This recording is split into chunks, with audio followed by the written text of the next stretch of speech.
Everyone, আজকে আপনাদের সাথে খুবই ইজি একটা মিষ্টি রেসিপি শেয়ার করবো। ফার্স্টে দুধের যে ছানাটা হয় সেটা নিয়ে নিছি। আপনারা চাইলে ভিনেগার বা লেবুর রস দিয়ে এটা বানাতে পারেন। তারপর একটা কাপড় নিয়ে নিব পানিটা ছেঁকে নেওয়ার জন্য। এক ফোঁটা পানি যাতে না থাকে, তাহলে এটা খেতে ভালো লাগবে না।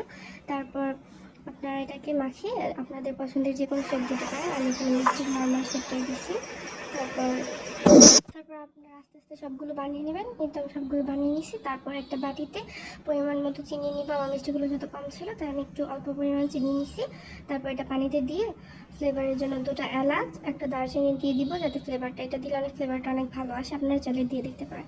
তারপর পানিতে বলক চলে একটু নাড়াচাড়া করে মিষ্টিগুলো এক এক করে দিয়ে দিব। আপনারা চেষ্টা করেন বলকটা আসার পর মিষ্টিগুলো দেওয়া, তাহলে মিষ্টিগুলো একটু সফট হবে, ভালো লাগবে খেতে। তারপর সবগুলো মিষ্টি দিয়ে ঢাকনাটা দিয়ে দেবো। এর করবেন ঢাকনাটা আর না খোলার, তাহলে মিষ্টিগুলো খেতে ভালো লাগবে। তারপর মিষ্টিগুলো ফুলে গেলে 10 মিনিট কুক করবেন। আমি 10 মিনিট কুক করছি, 10 মিনিট কুক করলে এনাফ এটা। তারপর মিষ্টিগুলো ফুলে অনেক সফট হয়েছে, আপনারা দেখে বুঝতে পারতেছেন। তারপর আপনার পছন্দের যে কোনো বাড়িতে সার্ভ করে নিতে পারেন। এটা খেতে অনেক মজা হয়েছে, আপনারা চাইলে বাসায় বানিয়ে দেখতে পারেন।